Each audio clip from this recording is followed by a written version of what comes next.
we get started? Yeah. Cal's fired up. Cal is ready to go. That's because I'm ready to end. Okay. We can all appreciate that.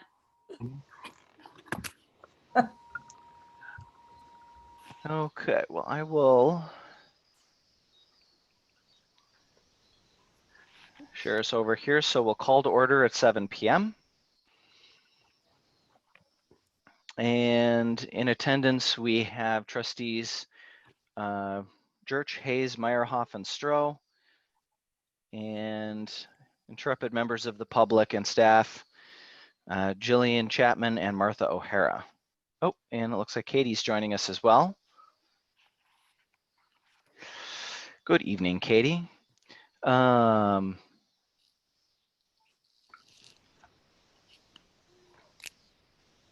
Jillian, Martha, Katie.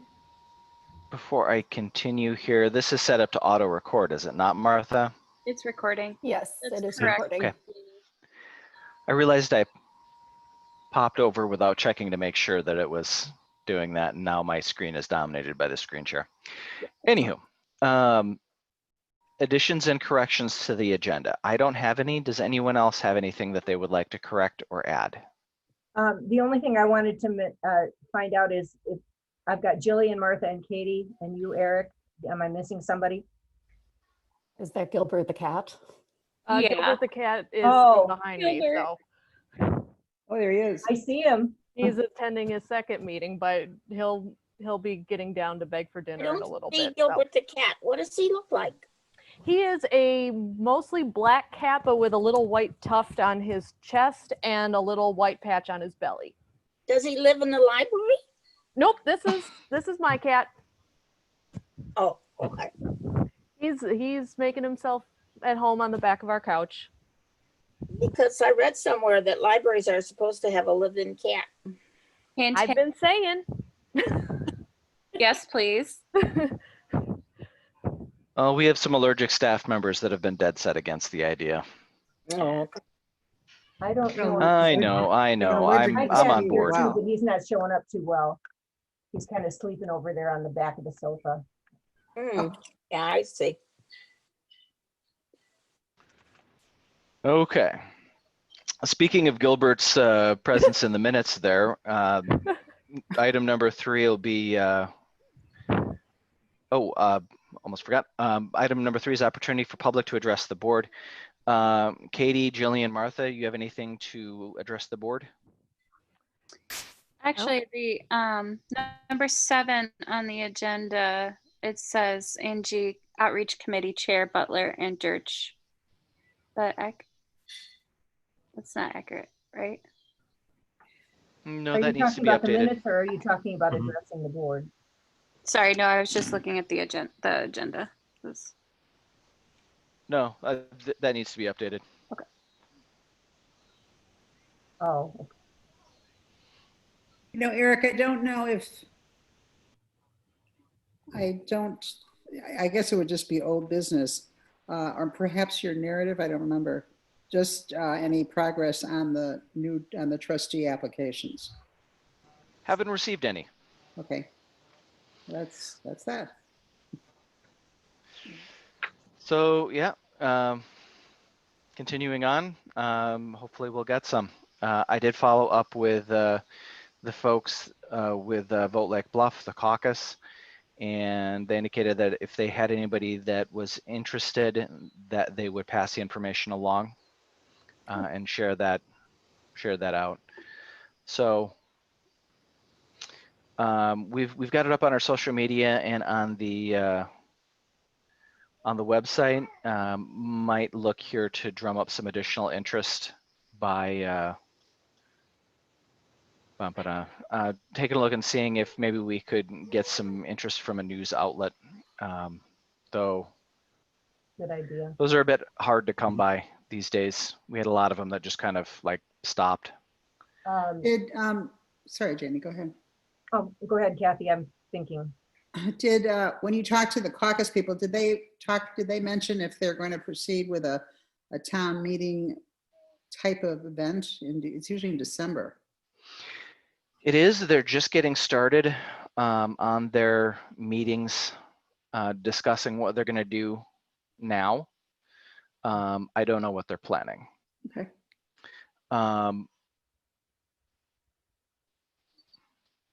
Yeah. I mean, best case at this point, I would say it's at least far enough out that, you know, there's at least a sliver of hope that they could, you know, maybe have a shot at doing something similar to what they usually do. But I think more likely is that they would try and do something online, and then find some way to facilitate the follow-up voting and signing. That's gonna be tricky. Yeah. Yes, it What I is. was thinking is, Eric, put it up on Lake Bluff Strong. And Well, then, that's a good idea. That's a you good know, idea. Where else could it go? Is it on the village website? I haven't really looked lately. They were pretty good about getting library news on their website. Let's see if we can twist Glenn's arm about that. It usually doesn't take too much twisting. And You then, could and maybe- then how about the patch? Maybe the e-newsletter for the village. Yeah. Yeah. We'll get the word out, Okay, good. since we've got to get some applications here. What Everybody's thinking about. say at least about it another is that it's election only right been now, up. I think. It's Yeah. only been up a week, so it's not, you know, Well, not there's really been just- up that yeah. long. And it's been quite a month for most people. So Yeah. Yes. trying to take on another responsibility is something they're not going to jump at right away. So Yeah. we have to be patient. Okay, so if nobody has any additional public comment, I think then we're up to the minutes.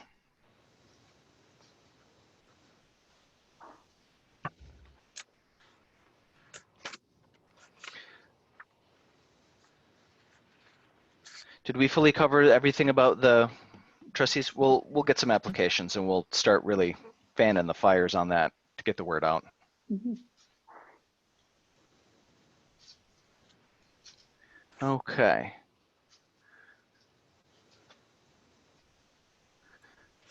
So minutes, I did have.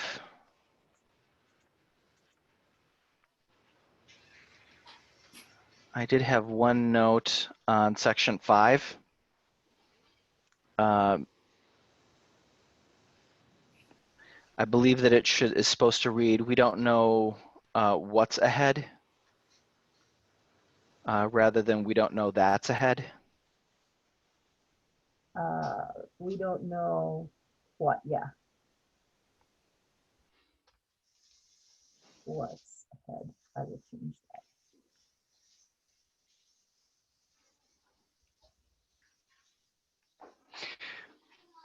And I think strictly speaking that Gilbert the cat would be counted as a volunteer, Bray, since he's not on payroll. I was going to say that I told Eric earlier today that if Gilbert is being paid by the library, he has not shared any of that with me. So, It's all going to catnip mice, right? yeah, no kidding. Well, we just bought the cats a new bed and some other stuff, and Blaine's like, "Where do you think we got the money for the new cat bed?" And I'm like, "Well, Gilbert did not share that with me, so we're gonna have ourselves a little talking to."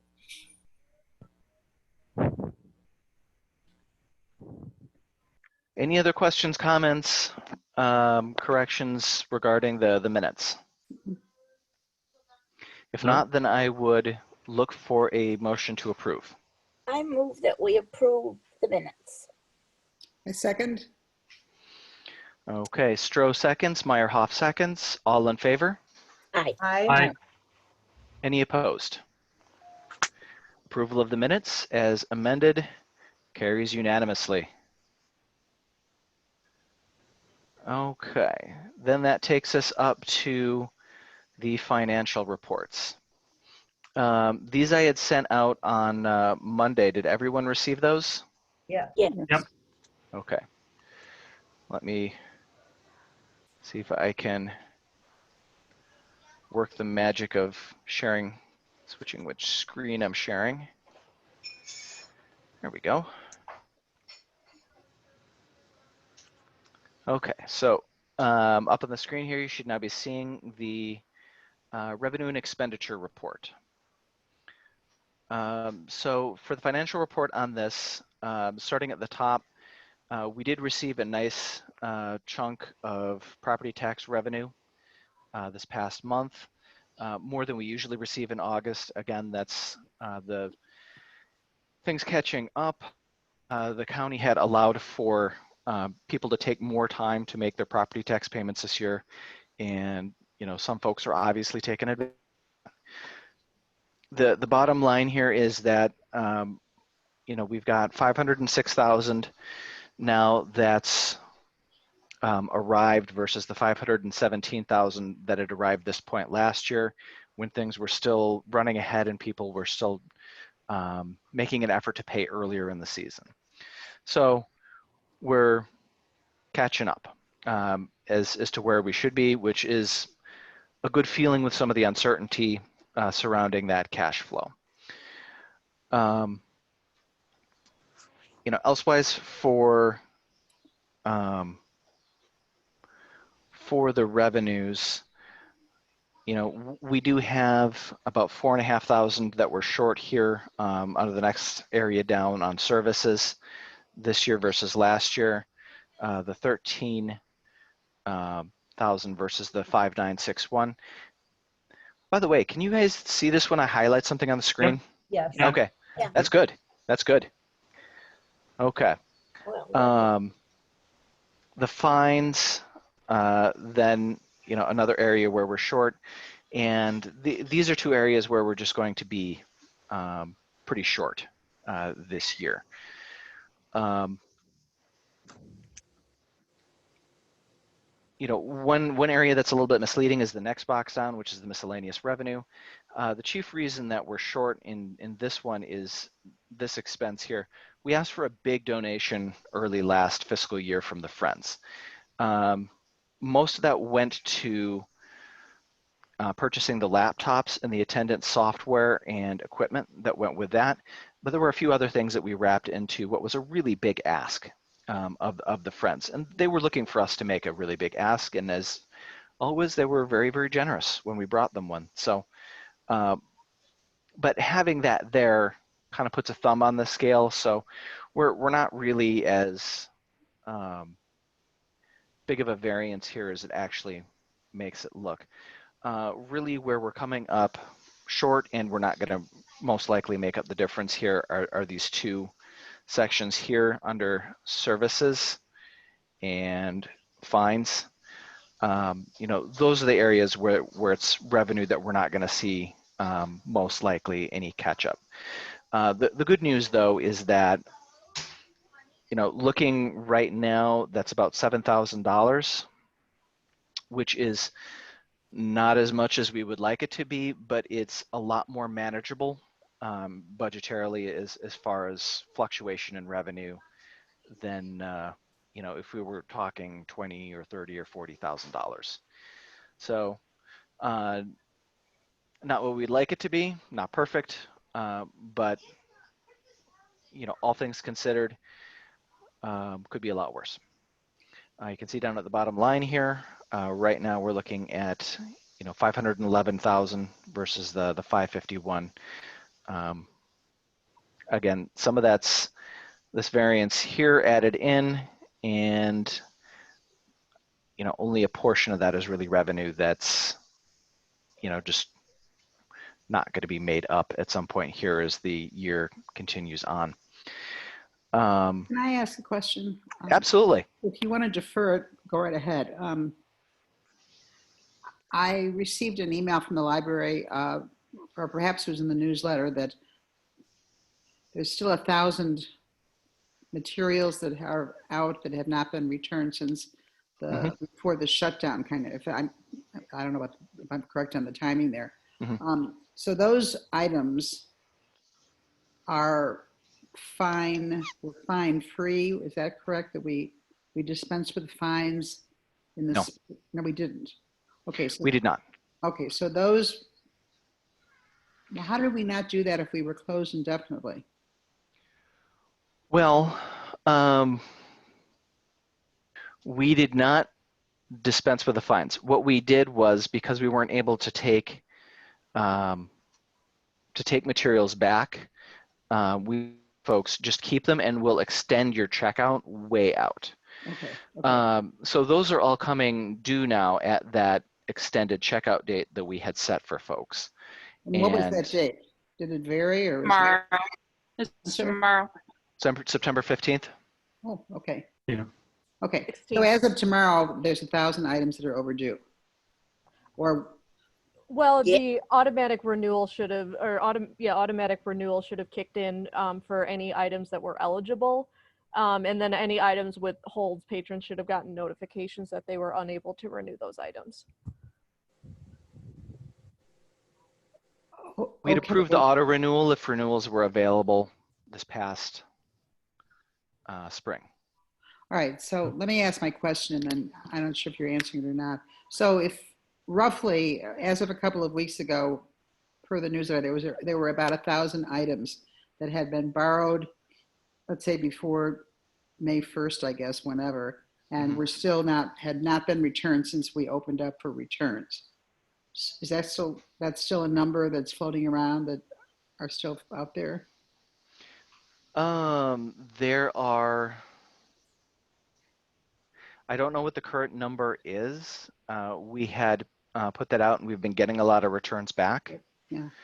Um, And are those people paying, oh no, they're not paying fines on those books until after Correct. September 15th? Is that what you're saying? correct. Okay, and is that September 15th known to the public? I don't remember seeing that. Yeah, it came out and Okay. I've seen it. Okay, good. All right, so it'll be interesting to see if indeed books do come in late and if people are paying their fines. Okay. All right, thanks. No, that It's- could, the fines revenue should bounce back a bit. It's not going to be what it was last year, but you know, it'll definitely be more of a thing Yeah, going forward versus, of course, than when we were, closed and not accepting stuff back. Yeah, More 'cause more reason not to cancel the fines. Remember, we'd been talking about not fining people. Yeah. Remember that? That's yeah, I right. do. Okay, well, forget it because we're gonna fine people. Well, this is a very good test of that. Right. Tough, theory. Cal. You're tough. Right. Eric, just a question then. Of the materials that are out, though, some of those are going to be automatic renewals, aren't they? So Yep. of the thousand, do you ever feel for what percentage of the materials that are out there will go automatic and what will go to the fines? Is it about 50% or is it less than that? I don't know. Martha, you've been the one that's been monitoring that statistic and the flow of traffic there. Do you have a sense? No, but I can run a report right now if you give me like 5 minutes. Just curious if the fine revenue is going to be substantial on what's out there, assuming that you don't get an influx of materials tomorrow. Yeah. Just, and without any special attention to this, in general, when you guys opened up for materials again, was there any obvious effect to items that have been borrowed and sat around in people's homes for a couple of months? Or are things coming back in good shape and ready to go back out again when they're quarantined? Good shape. Good. Yeah. Good. People took good care of things. Good. Yeah. Okay. Any other questions on the fines and fees? Okay. Bill, Martha's looking, I think, for that that number. If she can't find it on the fly here, then we'll look it up for you, and then we'll follow up the meeting tonight with an email. Okay, thanks.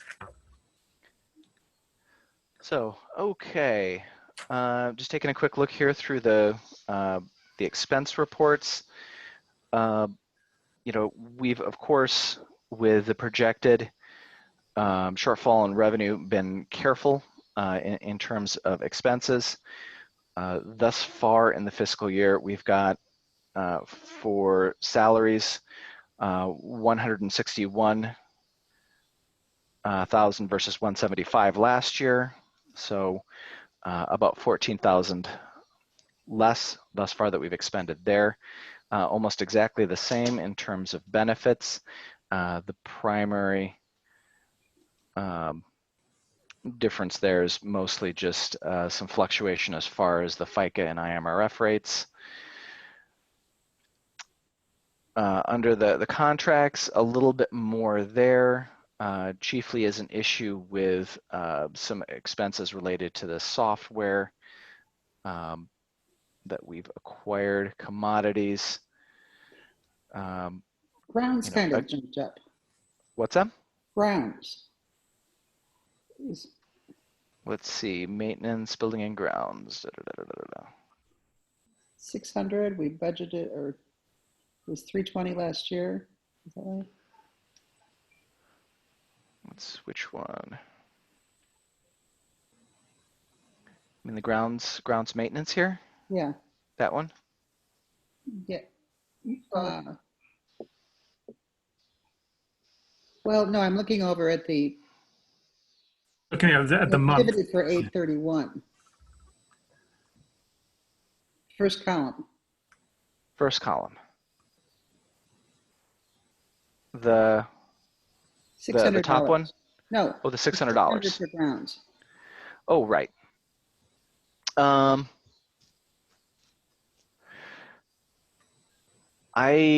don't know what the difference between the months and the 2 years would be. I could follow up with Asaro and take a look at the bills if you'd be interested there. Just curious, just glance at them. It's a big Yeah. jump for August. Mhm. Things don't usually happen in August that require, twice as much attention, but I don't know. Just sort of jumped out at me. I'll follow up. It might be something where that's more about the billing necessarily than necessarily the work happening. Sure. So, I'll take a look at the bills. I'll take a look at the, maybe we usually get that $600 bill in July. Sure. So, I'll take a look and I'll follow up on that. Okay, so we're a little bit over on contracts, about 5,000 under on commodities. And as far as capital, we're 9,000 short, 9,000 under versus where we were last year.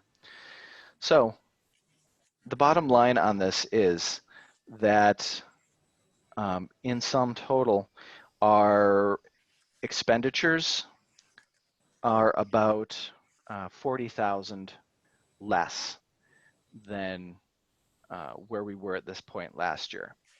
So the net result then balancing out is that our net of revenue and expenditures is 161,000 this year versus 162,000 at this point last year. And the big reason why I'm highlighting that is because while we've had a lot of curveballs thrown our way during this fiscal year, we've been very careful with the resources that have been provided to keep things on a nice, even balance. And looking at the numbers, I can confidently say that so far, so good. I'm not declaring it a win, mostly because it's 2020 and Anything can happen. Anything can happen, and I, at this point, will assume that it hasn't happened only once we get to the end of the year and have safely, hopefully all of us alive, escaped from the delightful character building opportunity that is 2020. That's a great way to put it.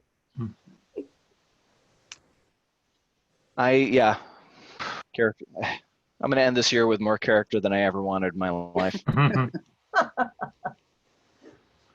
So that is a quick rundown here at a third of the way through the year for the financial reports. Any questions on those? No. Okay. So if not, then I would look for a motion to approve the financial reports. I move that we approve the financial reports. I second. Okay, Stroh motions, Meyerhoff seconds. And since it's money, we'll do a roll call vote. Trustee Church. Aye. Trustee Hayes. Aye. Trustee Meyerhoff. Aye. Trustee Stroh. Aye. Carries unanimously. Which takes us up to the checks.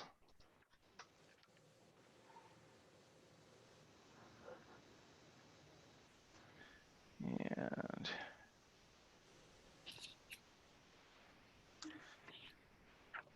okay. So the check numbers are 14,499. They're interesting. Through what? 14,525. Because they're not on your agenda. No, we had a hiccup in printing them on Friday, and Bettina and Ronce worked that out on hang on. Worked that out on Monday. So I just shared to the chat. If you look there, Janie, the check numbers. There's actually two breaks. So it's 14,499 to 14,506, and then 14,508 to 14,510, and then 14,512 to 14,528. Got it. And Thank I you. will now explain briefly the reason for that. Let's see, find the line I need here, which is the First Bank card.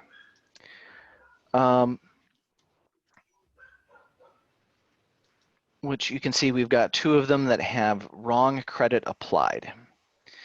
So last month, we had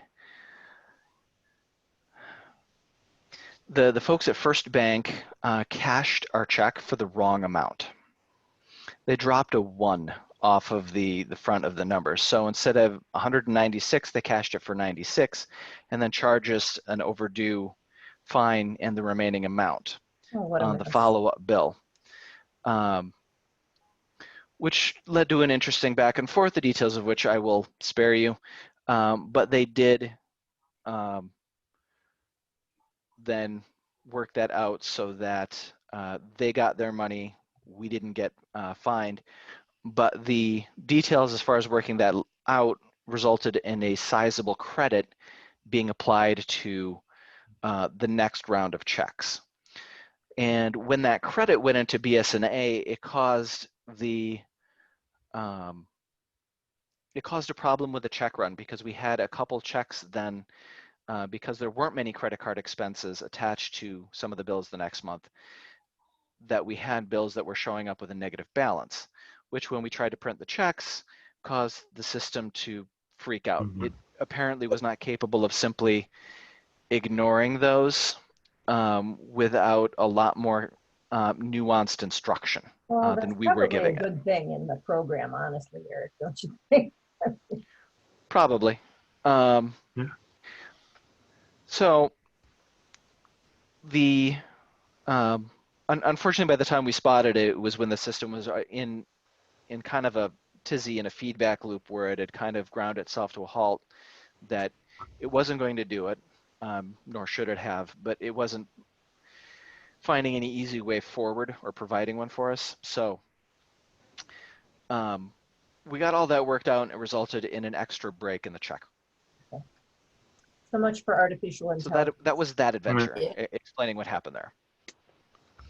Adventures with credit cards and financial software. A couple other quick noteworthy items here. Overall, pretty straightforward in terms of the checks. You may notice that we spent $37.99 on some walkie-talkies.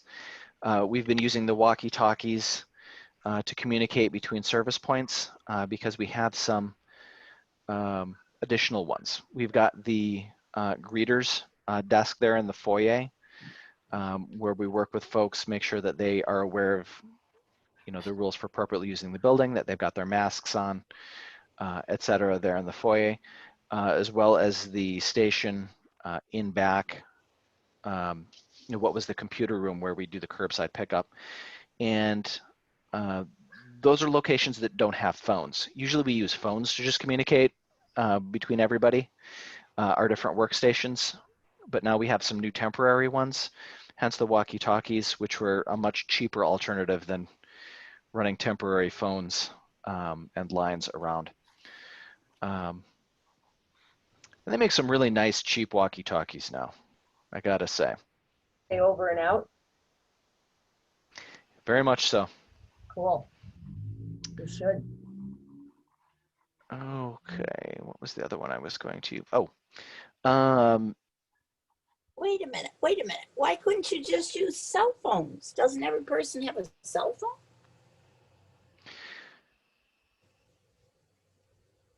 mostly. Most of our staff members do. We do have a few staff members, I think, that still don't, that rely on landlines. And it would also be a request to staff members to use a personal. Oh, yeah, which because point, some of those phones have limitations on how many minutes and all that kind of thing. Okay. so that would then be something where we would want to take a look as far as what reimbursement would be involved, if any would be needed, and potentially get a little bit complicated. Your way is much better. Walkie-talkies are simple and they work well. Martha, you were going to jump in. Yeah, it's also faster. We have a way to let people know if there's a situation where a supervisor is needed and we can't make the call. I also have an answer for Bill's question. Oh, wonderful. So there are 69 items that if they're not returned, they will be overdue tomorrow. Okay. Gee, only 60 out of all those hundreds of stuff that was checked out. Yeah, we're down to 674 for stuff that was checked out prior to the pandemic. People have been pretty enthusiastic about getting stuff back to us for the most part. Thank you. Thanks. Yeah, thank you for grabbing that, Martha. That was quick work. Okay, and then just drawing attention to the last year we had a staff member that needed to have some placed that they had held onto for too long without cashing them. Hence, the charges here. The original checks were canceled and then new ones cut. Those were for payroll checks. Wow. But I am thrilled to report that we now have everybody on auto deposit. So that is good. a situation that should never come up again. Did you say we were charged to reissue those checks? We were not. All right.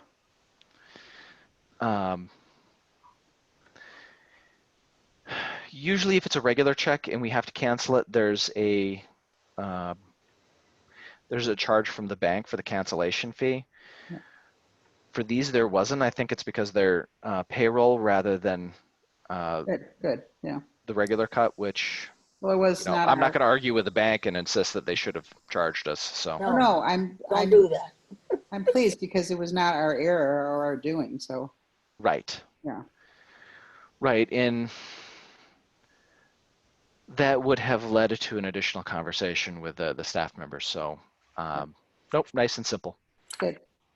Hey, it just occurred to me, I haven't had to go in and sign checks for months. How do you do it? How are you working that?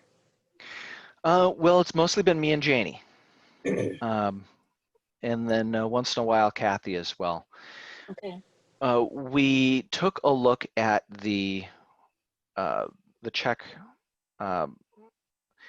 signing authorization that we have with Lake Forest Bank and Trust back when all of this was getting going, because we wanted to be able to minimize, interpersonal interaction. Yeah. Strongly encouraged during a pandemic, and was actually listed as a signer, specifically because past board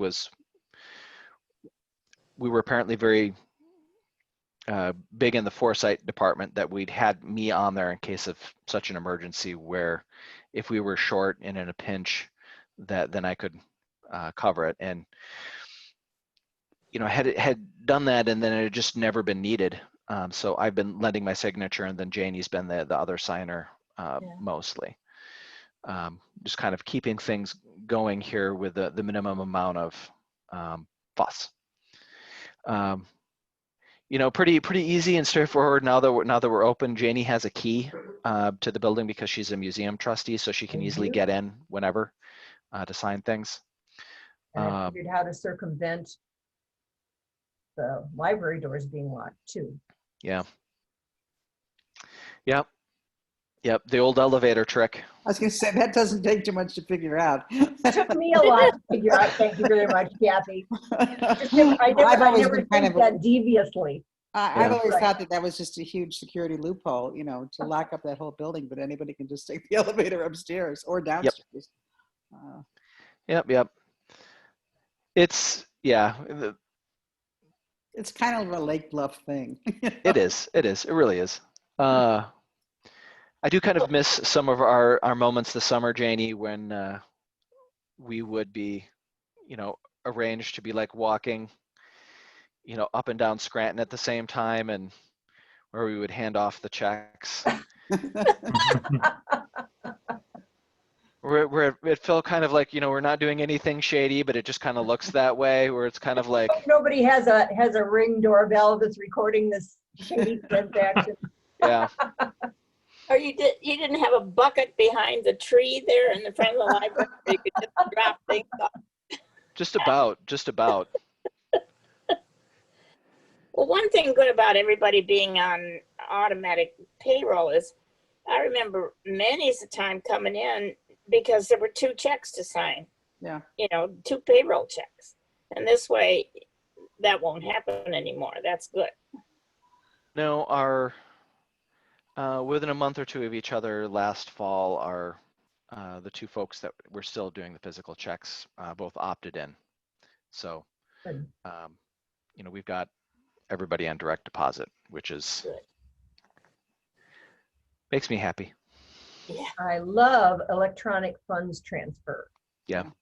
And particularly because the payroll then has been very simple during the pandemic, when potentially if we had 1 or 2 people that were still getting physical checks, that could have been a bit of an adventure during March and April. Okay, any additional questions on checks? No. If not, then I would look for a motion to approve. I so move that we approve those checks. Oh, and let me, For the motion, it would be checks 14,499 to 14,506, 14,008 to 14,510, and then 14,512 to 14,528. Those checks. Okay, I move all that too. Okay. Good. Second? I'll second. Stroh motions, Meyerhoff seconds. Trustee Church, Aye. Trustee Hayes, Aye. Trustee Meyerhoff, I, and Trustee Stroh. Aye. Motion carries. Checks are approved. So, okay. That then takes us up to committee reports. We did not have any committees that met. We are going to be having shortly, and I'll have some additional information on this in the director's report, a committee that's going to need to meet. That'll be the Finance Committee. Yeah. Since we have been in this altered reality of 2020 long enough that we are now up to levy season. And the first meetings with the levy are going to be happening with the village at the end of the month. So I'll draw a line under the date for that when I get to the director's report. September 28th, I believe. that's the village meeting? That's the village meeting. And I think this year, because it's going to be a bit more of a conversation, I think at all levels, probably worth listening in on what the village is thinking in terms of what they're going to do. Eric, excuse me, is that a finance meeting or is that their? That's a finance committee meeting of the village. And then we'll want to get our own scheduled once we get the paperwork from Bettina and she has all the math done in terms of the calculations for us. So our finance committee is going to have to meet. Our finance committee is going to have to meet. We'll probably want to have some of our finance committee members also sit in on the village finance meeting as well. And the What village time? one is going to be on the 28th? Let me scroll down to my report here. Oh yeah, I saw it. 28th at 5:30. Packet. Here we go.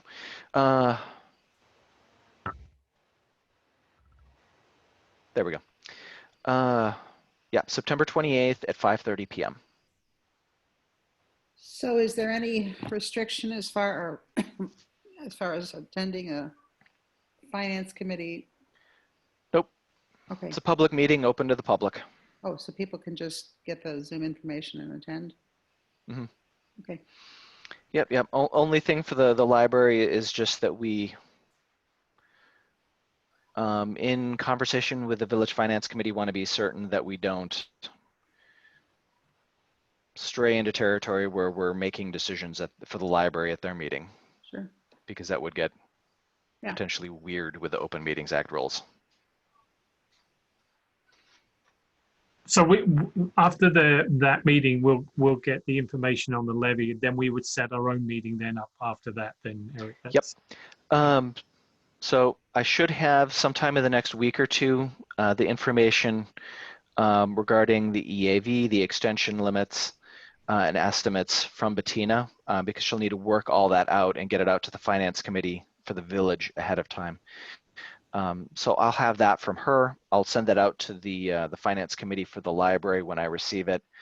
Then the village finance committee will have a chance to get together. We'll have a chance to kind of hear what they're thinking to kind of get a sense of the gestalt as far as what they are thinking of doing, which the library has a responsibility to set a rate for the library. And that's the library board's responsibility. The village board doesn't get a final say on what the library board votes on. That said, usually we try and approach things from the perspective that things work better when we communicate and kind of try and work from the same page and working with the village on that. So, having a sense as far as what they're thinking ahead of time before our finance committee meets, usually advantageous. So then after the 28th at some point, then the library finance committee will get together. And then, meet for as many times the information as needed. And usually the levy vote then needs to happen before mid-December at the latest. I did hear from Bettina just recently that the CPI, Consumer Price Index rate, which is the main fluctuating number that's used for calculating that PTEL that the village mainly relies on, is going to be set at 2.3% for this year. That's a little bit higher than the 2.1% that it was set at last year. So that's at least a piece of information that we've got. I would guess that the village is probably going to go with PTEL.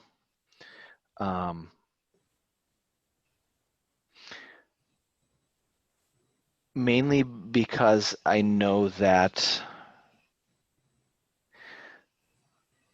they have the village of Lake Bluff makes a lot of hay in terms of its budgeting with sales taxes, and they've taken a big shortfall on that this year.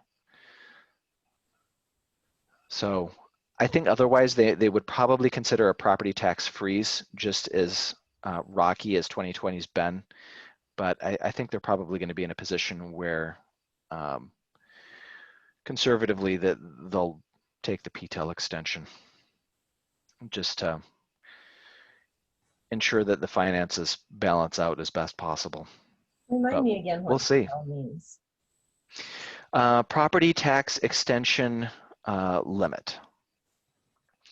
So it's basically a formula created by the state of Illinois that you plug in numbers, some of them generated locally from EAV and other things, along with some numbers provided by the state, chief among them the CPI number, and then that spits out at you basically a percentage anywhere between 0 and 5% that is supposed to be the high number that you're able to increase your property tax levy by.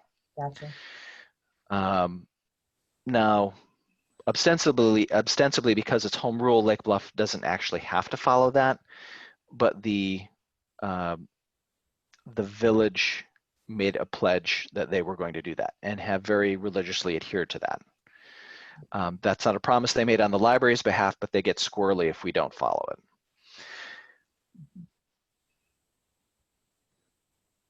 And so is this, are you saying this year the PTEL will exceed the CPI? I never really. So that No. The CPI numbers that go to calculating the PTEL. Okay. So I don't know where the PTEL is going to calculate out to, but based off of where the CPI is, and I would guess probably high 2%, low 3%, depending on some of the EAV numbers and construction. So does that lead you to suggest or to, would you estimate that our levy will be higher, lower, or the same as last year based on this, what you're hearing preliminarily? Or are we getting on this? If we don't take any action, it'll just stay the same amount. Right. You know, question is whether, you know, to take an increase and how much.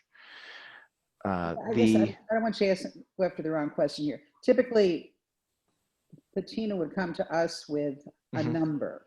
Yep. And that's based on all of these calculations. Yes. So do you anticipate that that number will be the same or greater or less than last year? I think it generally goes up if the CPI goes up. The maximum % increase available to us should be larger than it was last year. Okay, thanks. That's all I wanted. Yeah. Based off of the numbers thus far on the table. Bettina's still got to do the math and get that to us. Yep. But because the numbers going in at this point look to be bigger, should be a bigger number that gets spit out at the end. Good, good. Good.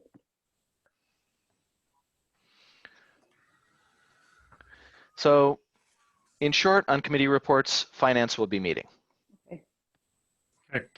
And Eric, I also would recommend that human resources meet. Right now, the committee is John and Janie, and I've always been on that committee as well. We've tried very, very hard and not all that successfully to keep your review on schedule over the past few years. And one aspect of that was a mid-year review. I don't know if that's necessary, but that would be a committee decision. So it occurred to me since October, since we're getting on in the year, maybe we should meet as a committee before the next full board meeting to discuss if there should be a director's mid-year review. So if you could just send out, your feelers to get a meeting scheduled. Will do. And I can say off the top of my head that I would be delighted with any feedback because What do you feel, you're in uncharted waters?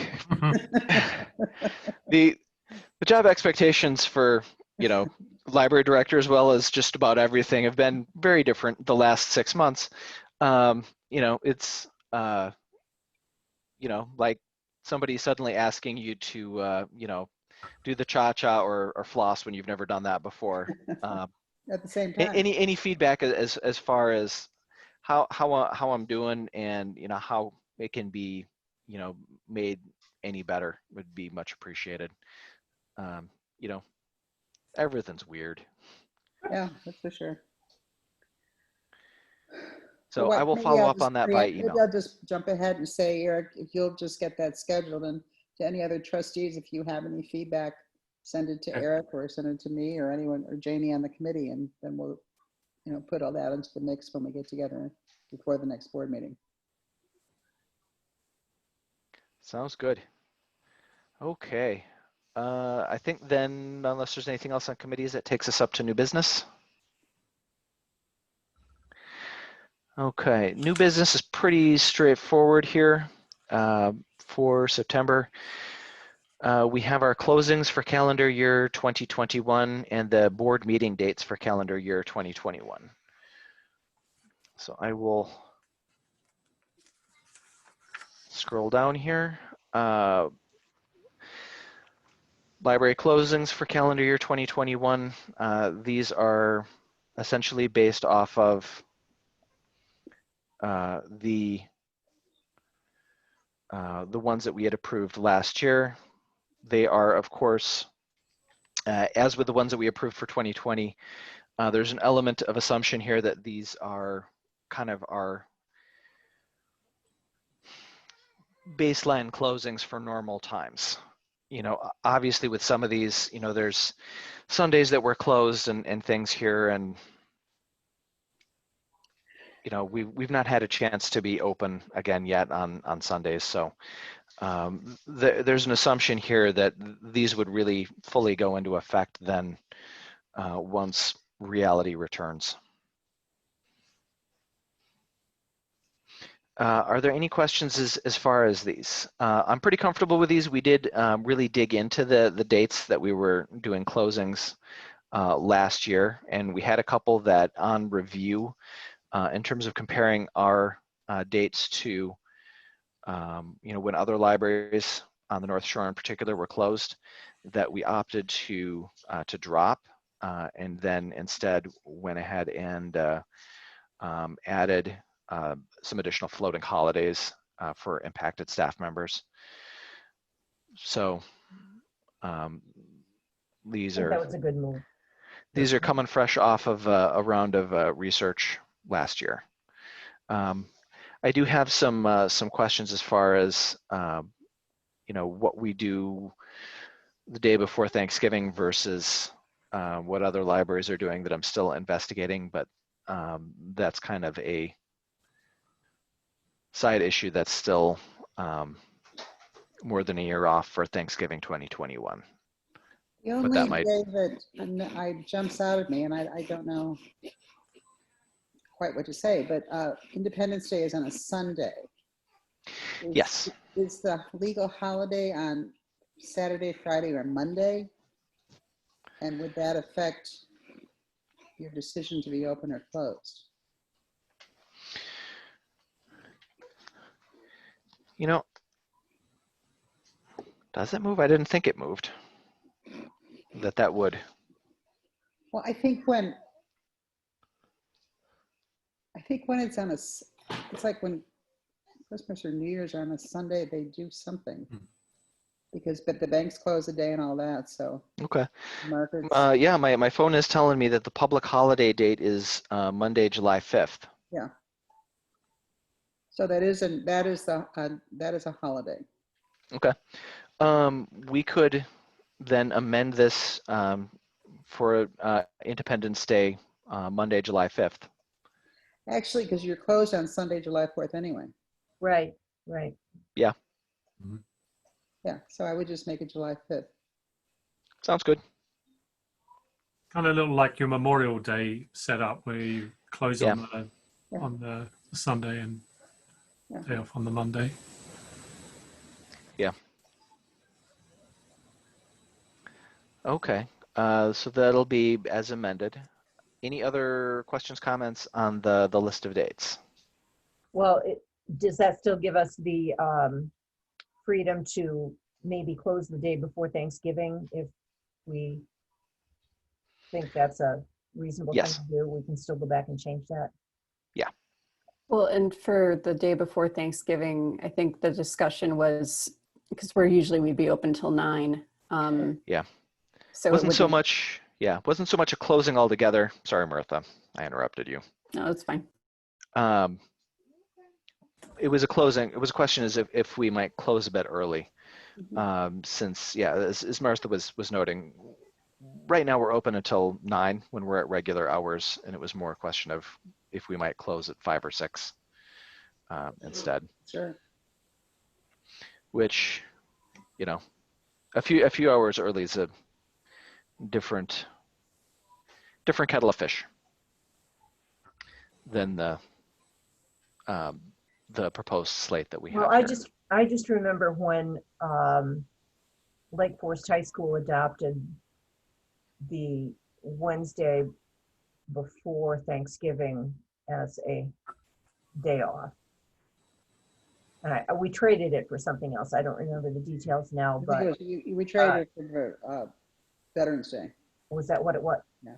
Yeah, and it was wonderful for me. I mean, if you're traveling, if you're cooking, doesn't matter what, having that extra time.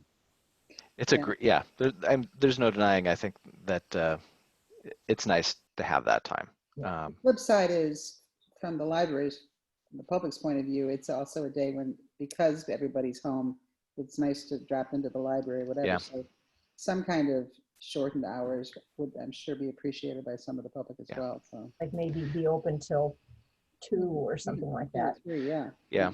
Eric, So research last year that I will email you. Good. yeah, it is fairly common this year in terms of the hours there.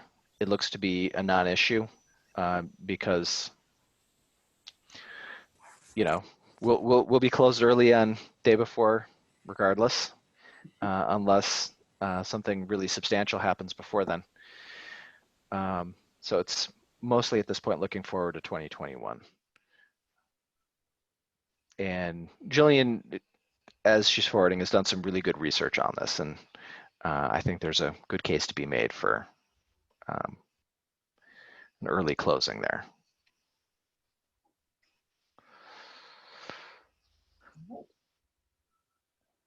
Okay.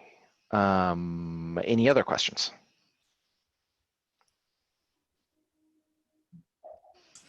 Okay. Actually, I do have, what about Sunday, January 2nd? I mean, I realize that's 2022, but New Year's Day is on a Saturday this year. Will you come back and be open on the Sunday then, or? We would.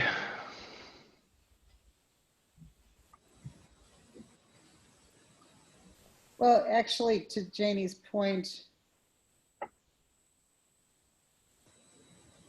Howard, December, in fact, New Year's Eve and Christmas Eve are always the same day of the week. So It's a leap year. that's a leap year? Oh, okay, gotcha. Well, then, I think then actually New it's- Year's Day might be, then New Year's Day is probably celebrated on the 3rd. Eric, you want to check your phone again on that? New Year's Day 2022?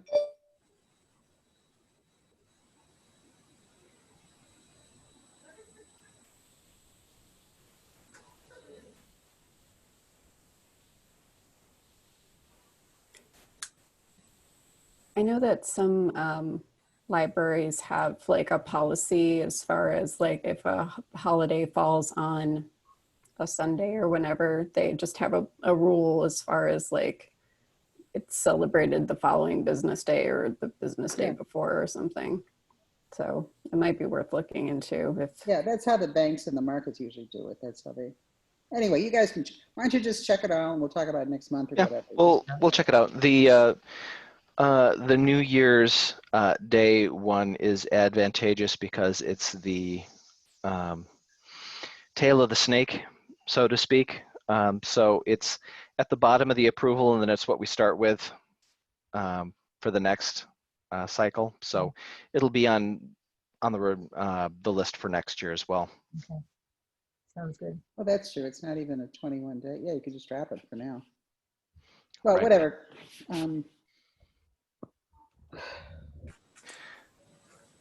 We could approve So- it through December 31st, 2021, which is all we have to do anyway.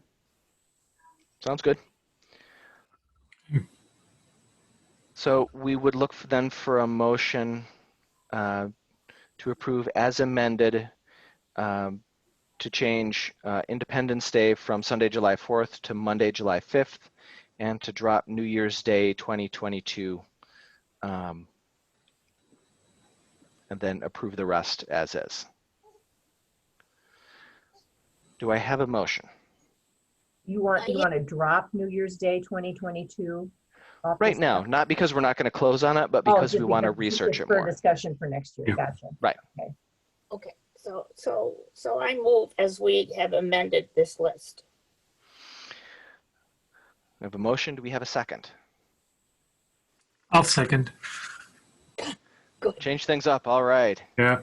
I figured Motion from Stroh, second from Hayes. All in favor, say aye. Aye. Aye. Okay. Takes us up to then the board meeting dates for calendar year 2021. These we have a requirement from the state of Illinois as part of the Open Meetings Act to approve the scheduled regular meeting dates of the library board and publish those before the start of the year. Hence, this is an agenda item every September, October each year.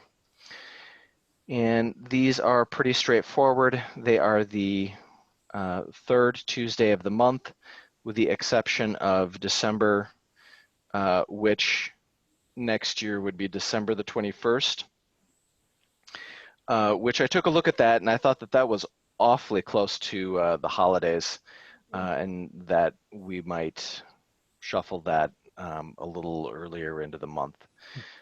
November, which I know at times we've moved as well, is on the 16th, which is fairly early in the month, and I thought would probably be doable as the third Tuesday.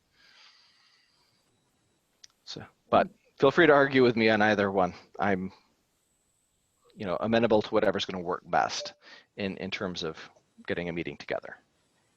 I think that schedule is okay. Me too. Yep. I'm good with it.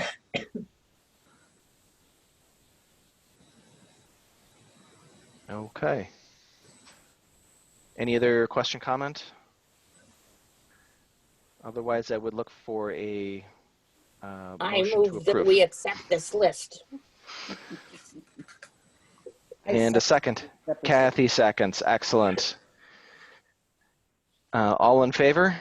Aye. Aye. Aye. Schedule is approved. Which takes us then to the director's report.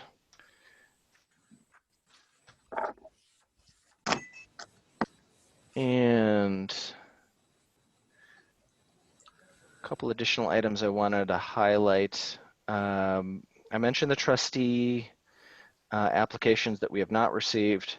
We'll be drumming up extra interest for those. We do need to select a trustee for the September meeting of the Friends, which is this coming Saturday, because I can that do had, I you can do that? Yeah, that's, I got the email from Irene today, so I just followed that Zoom, and that's at 10 a.m. 10 a.m. Sure, I'll go. Excellent. And while we're talking about the Friends, do we have anybody that would be interested in November the 21st, the November meeting? We had let that one lie when we set folks before. What date is Thanksgiving? I think I would be able to do that. That's a good question, Cal. November 21st. Yeah, I should be able to do that. November 26th, this Is year, Thanksgiving? Cal. Okay. It's Saturday before Thanksgiving.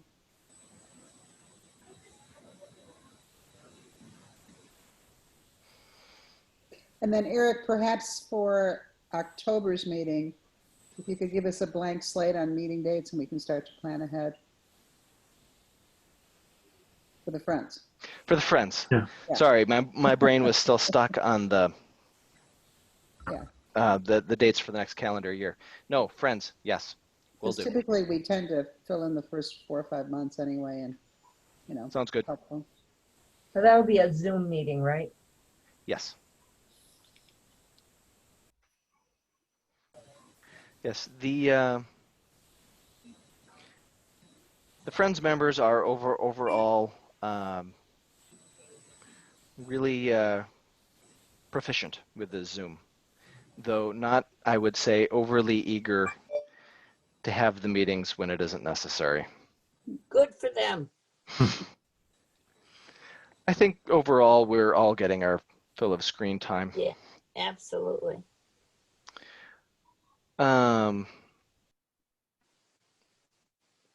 Other item that I would highlight as something new that had happened since I wrote this is that the District 115 school board did approve on their end the intergovernmental agreement.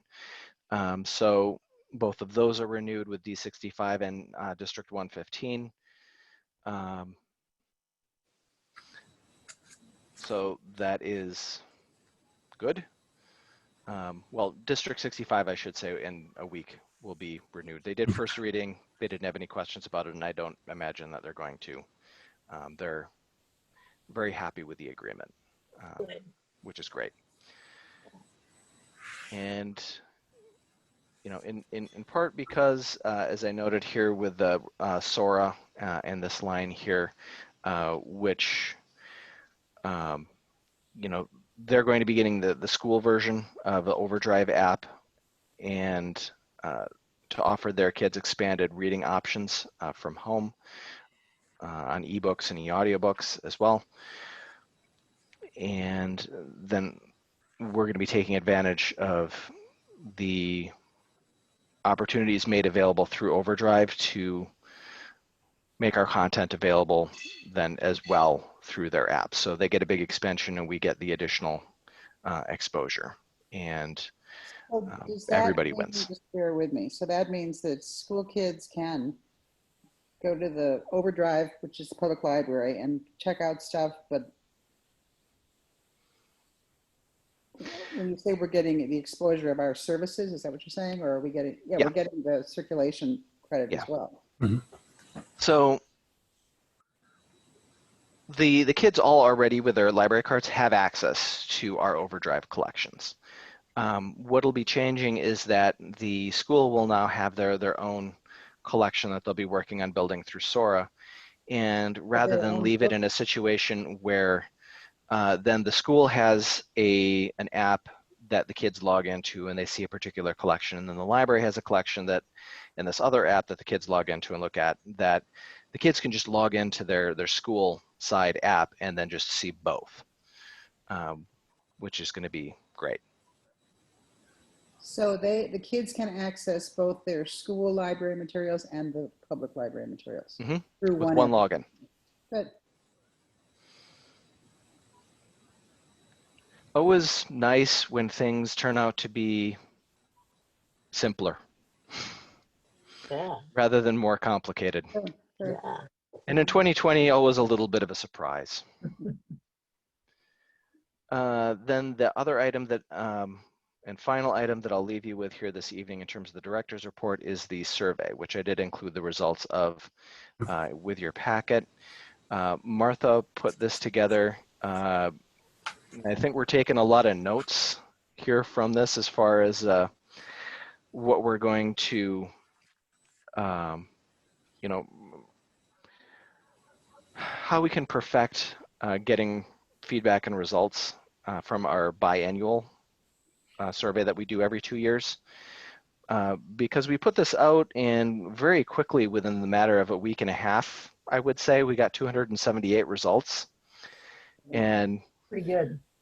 yeah, when we've done the survey every 2 years in the past, you know, to get to that level of results, I mean, we've gotten there, but you know, usually towards the end, it feels like we're chasing people around the building with survey hard copy, trying to get them to sit down and complete it. So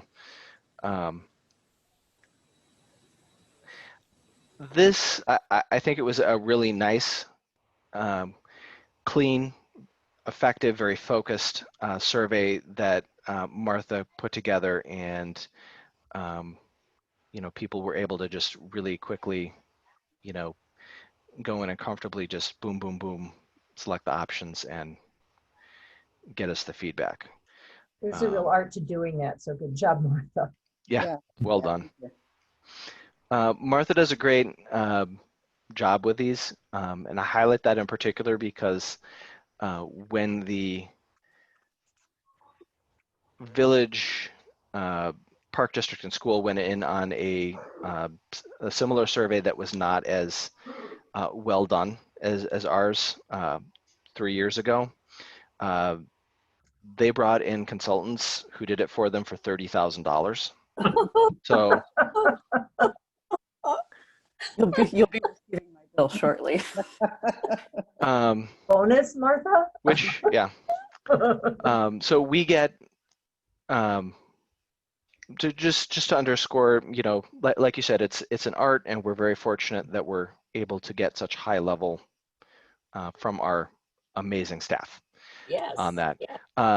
And of course, if you'll remember the report that they put out, and which was then commissioned by the park school and the village, then that library was the most beloved and trusted organization in the community.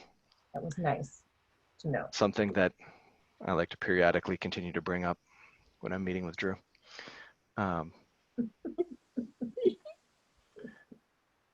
So just to take a quick look at the results themselves, you know, one of the big things that we took away from this, you know, in engaging what we're doing, is that, you know, a lot of the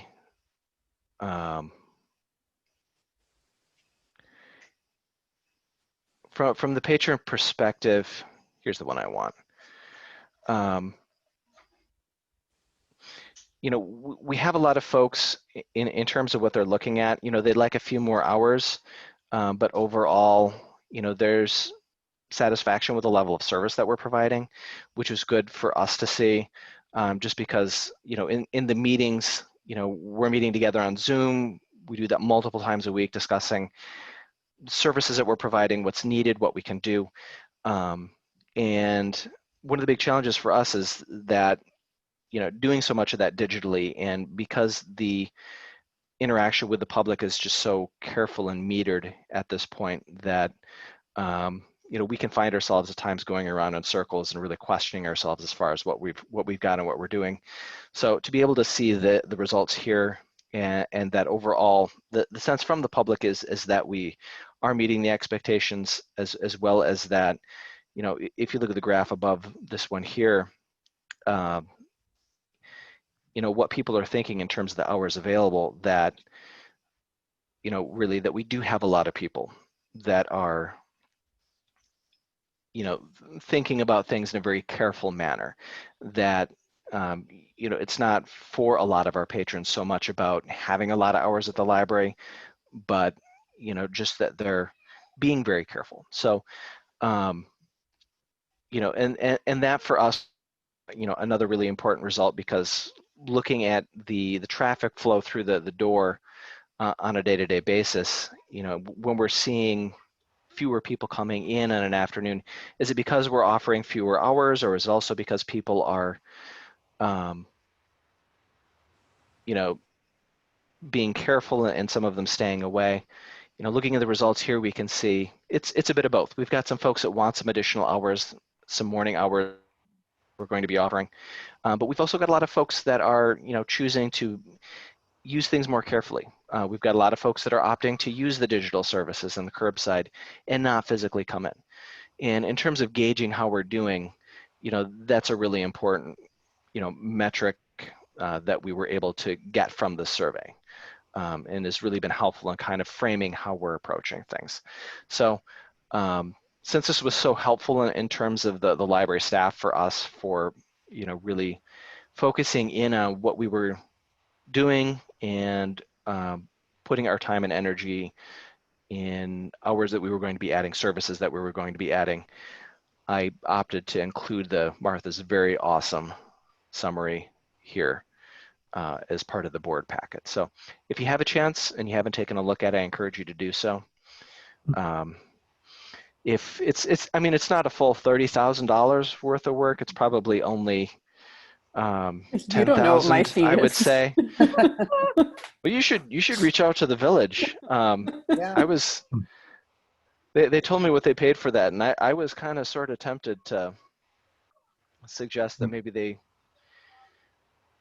we could give them a discount and maybe do that for them in the future. But They could have had anybody who teaches stats in the math department at Lake Forest yeah. High School come and do a way better job than that. Yeah.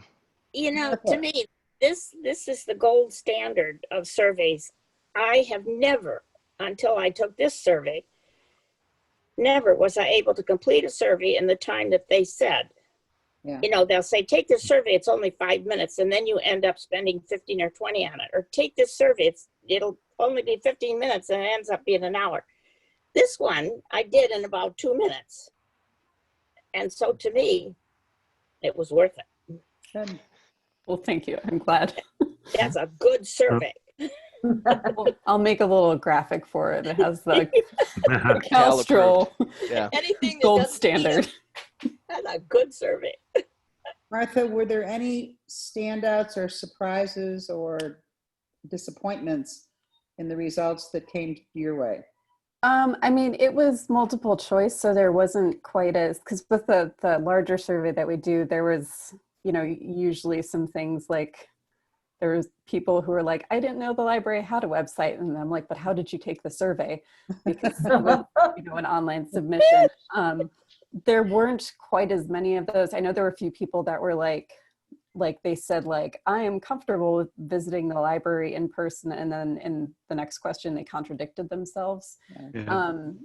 So like in some ways it was interesting to see because this was a little bit more constrained, a lot more constrained than a lot of our surveys have been, because we've usually kind of been very like, any feedback is good, but with this, it was a lot more targeted. But I think just the fact that, like Eric was saying, it's kind of, in a way, it's nice to know that it's like, oh, people aren't, it's not that they're not thinking about us, but it's like, it's not us, in a way with some of what seems to be driving usage. It seems like it's all pretty much, or it's a vast majority of it seems to be factors beyond our control, which is it's useful information to have as we try to assess the efficacy of what we're doing. Good. Well, thank you for putting together. Good I think job. I think the public likes to be surveyed in situations like this as well. That may be why they responded, because they have no control over anything, and at least being asked. So Yeah. kind of nice. Yeah, and then of course when we add the additional morning hours, the area that highlighted was that we're looking for it. What they were looking for was chiefly some hours earlier in the day. Along with some additional services, then we'll be, highlighting that as phase 3 of the library reopening, and with, being able to say, we asked, this is the feedback that we got, and here we go. Yeah. We're following up. I was also, I just remembered, I was surprised by the number of people that when they said they hadn't visited the library or used any services or whatever, and we asked like, well, why, you said you haven't visited the building, what's going on? And they're like, I didn't know you were open, which I'm kind of like, but how? How? Like, it's been out everywhere. And I mean, there's always some of that when you do something, when you communicate information, there's always going to be, but there was definitely more people than I expected, which I think is probably, it might just be there's a lot going on right now. No, seriously, I think some of that is due to the fact that we don't really have a decent Lake Forester anymore. That other newspaper went belly up. I mean, there is just no, okay, I'm showing my age here, but I'm just used to seeing stuff like that in a newspaper. And yeah. I gave up on the Lake Forester years ago, and because we had those two others. Now one of those is gone. The other one's all real estate ads. You don't hear stuff like this unless you make an effort to get on the patch, or go to all the websites of all the different, the village, the park district, the school, the library. How many people really take their time to check all that stuff out? They just don't. Well, I'm noticing, and I've been kind of cooped up because between a pandemic and knee replacement surgery, it doesn't get much more restricting than that. Yeah. But I'm just getting out and about a little bit now, and I'm seeing signs in front of, storefronts where there were multiple stores in there and there aren't anymore. There are stores that say we're open. So, I mean, it might be that people are just assuming a whole lot of stuff is closed or not inquiring unless you kind of put it in your face, which we're doing with the website and you're doing with signage and surveys. So you should get one of those, the floppy guys that they have at the car dealership. Yeah, here we go. I don't know if you were at a meeting, Martha, but I'm pretty sure I suggested that at some point. I know it's come up more than once. Okay. We've all been cooped up for a very long time. So if you get on these email lists, like I'm on everybody's email list, I get emails from the village at least once a week, from Lake Forest more than once a week, from the county more than I want. Yeah. But if you're on all those email lists, you find out all this stuff. That's how I found out the library was going to be open, was through email. That's actually a good point, Martha. I still have very good friends who will say, I never get anything from the library, which I don't really believe, but do all of our patrons get an email, a newsletter? Newsletter, yes, they have no choice. Yeah, that's what I thought. Yeah. Goes to every address in the zip. Okay, well, that's what I've told people, but they say, no, I don't think I get one. And I just know that they do, so. Mm-hmm. Well, I mean, there is so much information in general, even when you're not dealing with the pandemic. Yeah. There's a term that I like called infobesity. Oh, that's a good one. But it's, I mean, and like when I, am thinking about these things, I'm like, okay, well, what's going on at your home library, Martha? And I'm like, oh, well, okay, maybe I am the person that I am trying to reach. So there's a lot. Yeah. Well, 278 people know about us, so that's good. Yeah. Okay. So I think that covers everything in terms of terrain for the meeting Oh, good. tonight. Any other business items, questions, comments? You guys are doing a great job. Yep. Thank you You for are. your efforts to keep your own lives going and to keep the library going. I really appreciate it. And Thank you. from the staff, I know one of the things that's come up at meetings is that the staff is very grateful for the support of the trustees. Good. You know, How could we you do guys anything have else? been great. There have been, I don't know if you follow some of the news at other libraries in the area, but there have been some library boards in the North Shore where things have gotten a bit Lord of the Flies at times during this, where I was going to say, I came from a library where that exact situation is going on right now. So having seen both ends of the spectrum, I very, very much appreciate the support that you guys have had with us. You never pushed us to open before we felt it was safe. You've never, nothing along those lines, which unfortunately there are, not necessarily just in Illinois or on the North Shore, but there are a lot of libraries and a lot of boards that are pushing their library staff to do very risky, potentially unsafe services for themselves and their patrons. So There was just a series of stories about some libraries on the East Coast that were being made to be basically child care facilities for like county employees, Yeah. which is, Yeah. I think, illegal just in terms of like licensing stuff. But yeah, it's Yeah, there was something in either the Journal or the New York Times last week about that. I meant to send it to you guys, that kind of an op-ed plea to protect librarians by not thinking that this is just a place where, I mean, people are desperate to put their children somewhere, but that's not what libraries are for. So, right. You know, and we actually had one library board on the North Shore here that when the quarantine started, the first action that they took was to fire the entire staff, including the director. thank you for not doing that. So, Lord. What was that supposed you know, to if you want to, I mean, there were some interesting decisions and reactions from library boards, which really underscored, I think, you know, following all that for library staff, how fortunate we are with the trustees that we have. we feel the same Good way. for us. Group hug, group hug. Yes, digital hug. Is there a button we can click or anything? Okay. On that note, unless we have anything else, I would look for a motion to adjourn. Well, I will move to adjourn. Cal, really? I thought you might. Do we have a second?